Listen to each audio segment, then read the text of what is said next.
All right, I got my new project. It came here on Friday. This is Sunday, and I got another dumpster fire. Very well packed. This is a WR250R engine, so it's in need of a counter shaft replacement, just like the one before. Here we go again. All right, I got the engine up here on the table, and obviously he shipped it with the igloo cooler there, and that's a pretty good move. It's well insulated and it's not going to get bumped around a lot.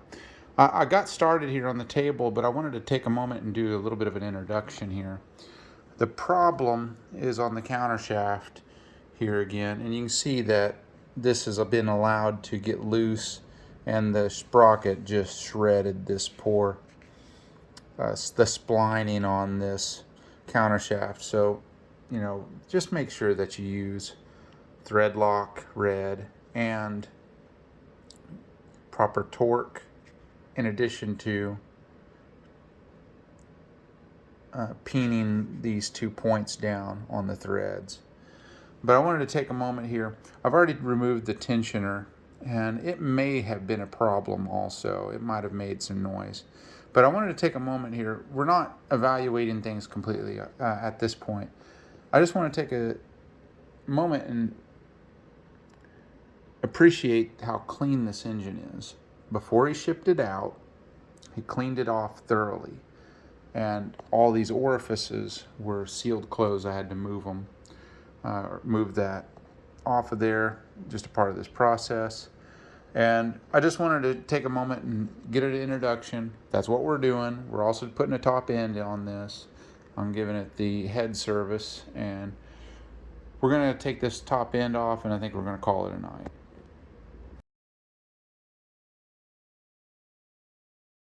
All right, we're back over here at the WR250R engine, and we're on the engine stand, and I've got the head off, and everything looks pretty healthy up here. Piston is, typically used, but we're going to put a new one of those in there. It's moving freely.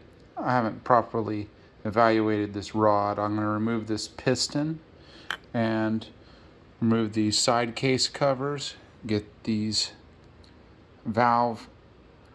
timing chain guides removed and get them out of the way, get our clutch components and our shifting components out of place. And I'm also going to remove our counterbalancer and our nuts that are holding our crankshaft. Obviously our flywheel off of there. I'm going to get this thing stripped down, get them all organized. I got my boxes over here.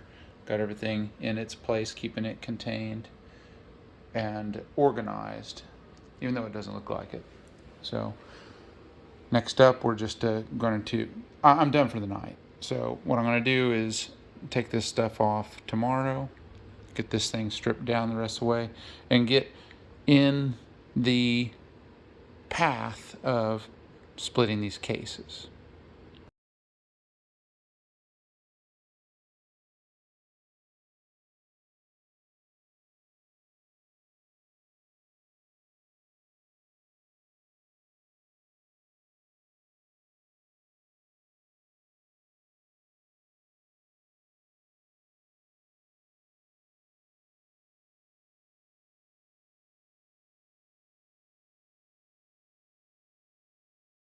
All right, we're back with the WR250R engine, and you can see we've come a long ways.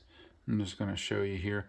I got the clutch basket off. Actually, since you saw me last, we had the clutch side case cover on. We took it off, and I've flipped my stand around, and we took the stator cover off. We removed the stator and the flywheel. Using our puller, we have our handy dandy flywheel puller that I've used for other projects. And of course we have everything all laid out here. I've got everything in bags, and we're in boxes, and we're getting right on the edge, almost to that time where it's starting to get serious, where we're going to be getting ready to split the cases. We're looking over at this other side. I've got to get the shifting mechanism out of the way. Got to remove this and start removing our bolts for our our case halves, excuse me. Been a long day. Get them out, remove our counterbalancer, and it'll be time to get to work on splitting the cases, but we're not ready yet. Something I'm doing is I'm inspecting our gears for our cam chain. We're well on our way. I think we've made some good progress tonight.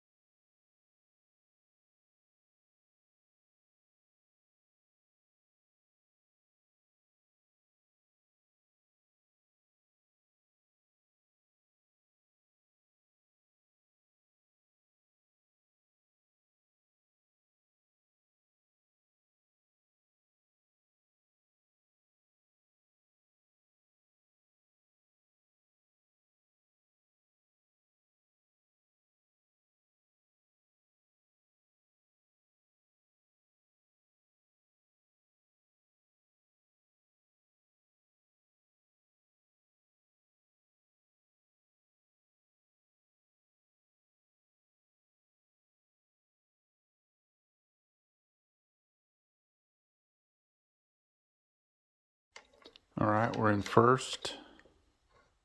That should be neutral. That's neutral. Second. It gets a little tougher after that. Third. Fourth and fifth, I think. Yeah.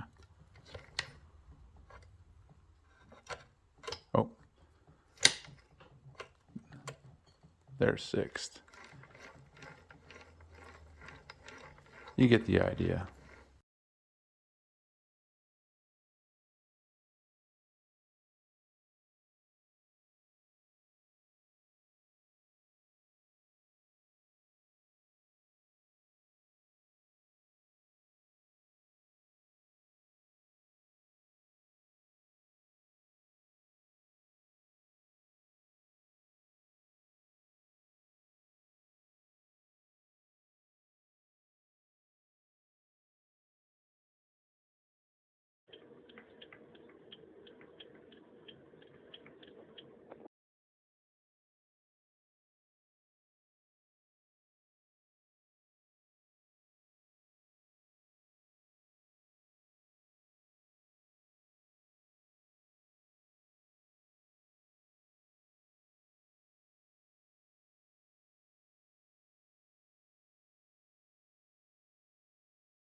All right, we're in the kitchen here, and I'm just wanting to do a real quick video, and we're kind of doing it off the cuff.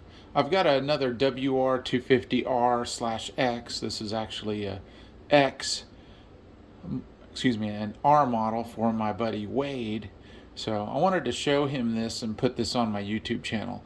So this is something that you can do if you're needing to deck your head and also resurface the cylinder where it mates with your cylinder head surface and your head gasket. And this was great for a lot of single cylinder 4-strokes. So I do a lot of DRZ stuff. I've done this on my 400 Yamaha. I've done a few 450s. This works to deck these heads and get these things conditioned for a fresh top end. And I'm going to show you my quick little setup here real quick. And this is something that you can use if you want to, and you can do any variation of it. First of all, before we even start here, this is my countertop in my kitchen. This piece of material here is a piece of metal that is, I've checked it, it's 100% flat, and that's what I'm after. Could I possibly do this on this countertop surface? Probably. But I'm going to show you first of all what I'm going to do, and this is 220. Let's see, I'll show you real quick. Just that's 400 that I got there. This here is 220, but it's just something that you can get at your auto parts store, and it's made for metal, for wet sanding if you want to. But I'm just going to show you here. I'm laying this out, and I got a couple pieces of wood. And what I'm doing here, I'm sorry if the lighting's kind of low in here. It's just what you got to deal with. And that's just a 1x. And what I got here is one of those, I call them jiffy clamps. And I'm just affixing that to my surface here, to my counter surface here, or at least trying to. Again, I'm doing this kind of off the cuff. The whole idea is to get this sandpaper to be in contact with this metal sandwiched in between this piece of wood. So I'm going to get my other piece of wood here. And again, I don't want to overlap it too much.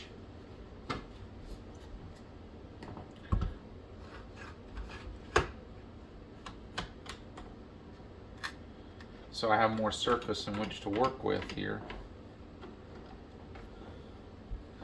Okay, so we're there in place.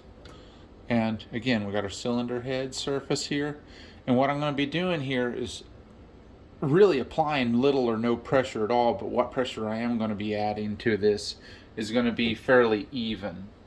So I'm taking note of the orientation in which I'm starting here. So in this case, it's the exhaust facing the George Foreman over there. Can you see George? Oh no, there's a George Foreman grill. Great for grilled cheese. Today's sponsor is George Foreman Grills, unofficially. All rights reserved. So what I'm doing is I got the exhaust facing that direction, and so I'm going to do a series of rotations or figure eights in both directions, and I'm going to rotate the cylinder head. And I'm going to take you for an entire round, and we're going to show what all it's going to do, what the results of that is. And this might be a little time consuming, but who cares? So I'm doing a figure eight. And this is going to be real boring. Making sure that what pressure I put down on it is very even. I'm not trying to get in a hurry.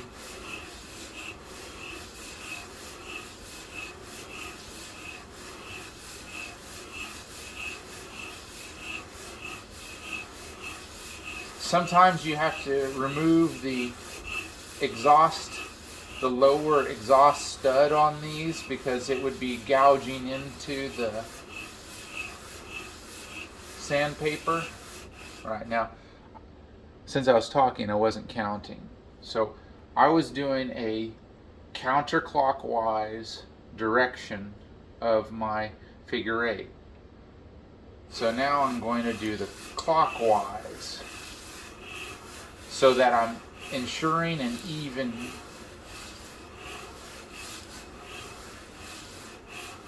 application of abrasion.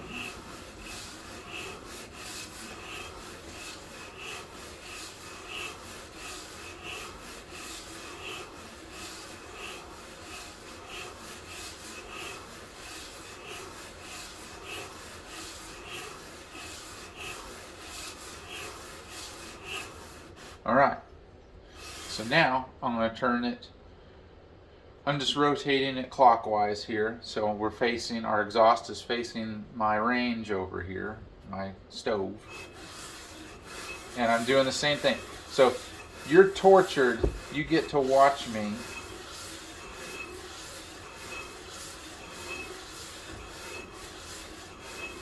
and I'm doing about 20.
All right, and I'm just trying to give you a feel for what kind of time frame this is going to take. I did a YZ250F that had a head on it that I'm pretty sure was a salvaged part, and the head gasket was leaking like a sieve. Surprise, surprise. It had the most cylinder head warpage I've ever seen.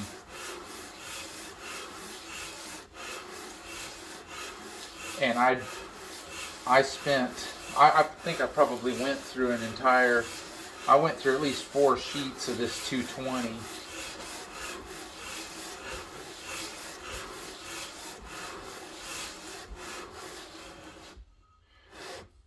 All right.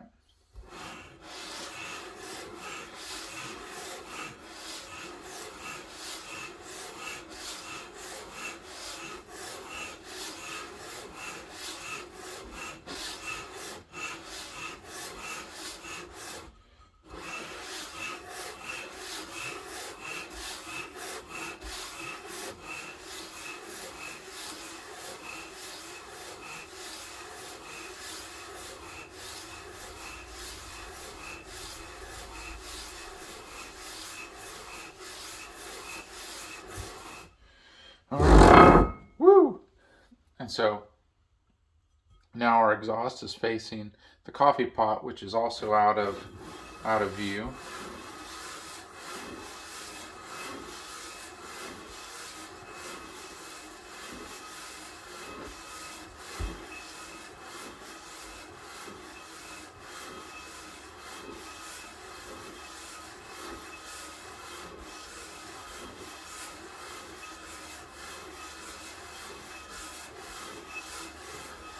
So now I switch directions.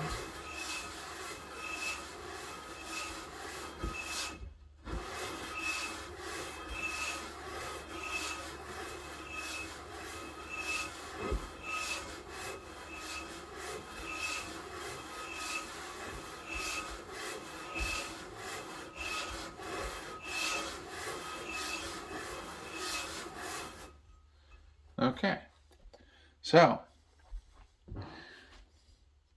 here's the end result here. And, well, I mean, just the so far result. Let me see if I can turn the light on. Oh, there we go. So I'm looking around here. What I like to do is I like to look around this whole head and see if there's any areas. Oh, sorry, I got out of frame there. See if there's any little areas that show it's not making contact. And just this one round of 20 revolutions, I think has gotten rid of most of any of the warpage that we had to deal with. I'm going to do a quick run, a little bit more of a run on this, just just a little bit, just to satisfy myself. I'm going to evaluate this without the camera being on. But this is really good. This is in good shape. I think this bike had about 10,000 miles on it or so, and a fair amount of off-road. But what I'm going to do when I'm satisfied with that, I'm going to take some of that what looks like swirling and a little mild gouging. I'm going to lessen that up with this 400 grit, and then my final run will be with this 600. And You know, I always keep the old sheets around, but my rule of thumb, there it is that I always go with a new sheet for a new project. It's just better that way. You ensure your quality's up there. So that's what I'm going to do. And then again, in between switching these out, I'm also going to run the cylinder. I'm going to go get it real quick. Don't go anywhere. I'm still here.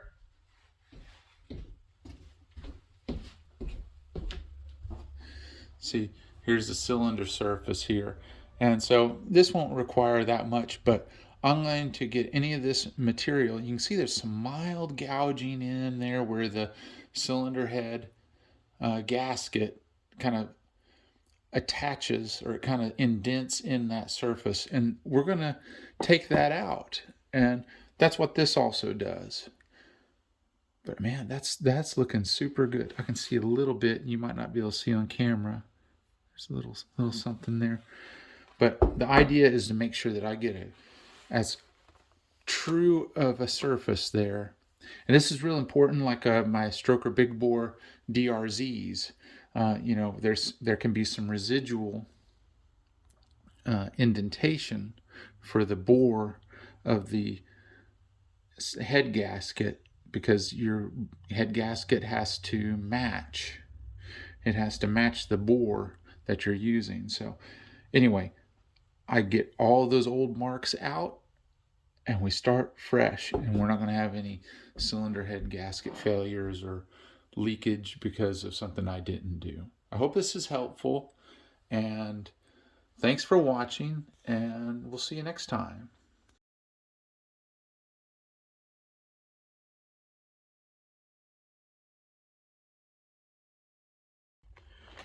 Okay, we're just gonna make sure and check my torque here. Got thread lock on here, red, and we have it set to 69 foot-pounds.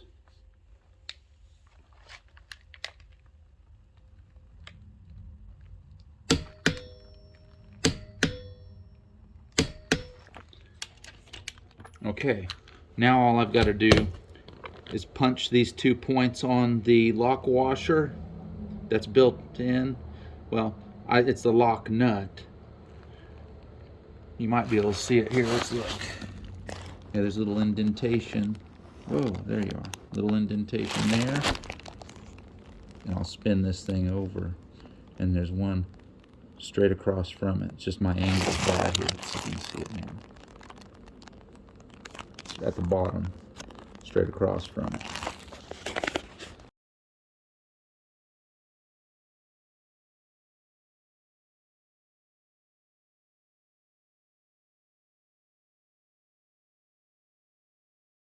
All right, I'm here with a WR250R, and I'm doing valve adjustment. Got my micrometer here, and I've measured my shim. You can see it right here. And it's basically a 195. Well, there's a 195. I've only got one 190 left because we're putting a smaller one in than that was in there. So I'm going to put this in there in the 195 slot, put this shim right here on this intake valve, and I'm going to do this all the way around because they were out of spec.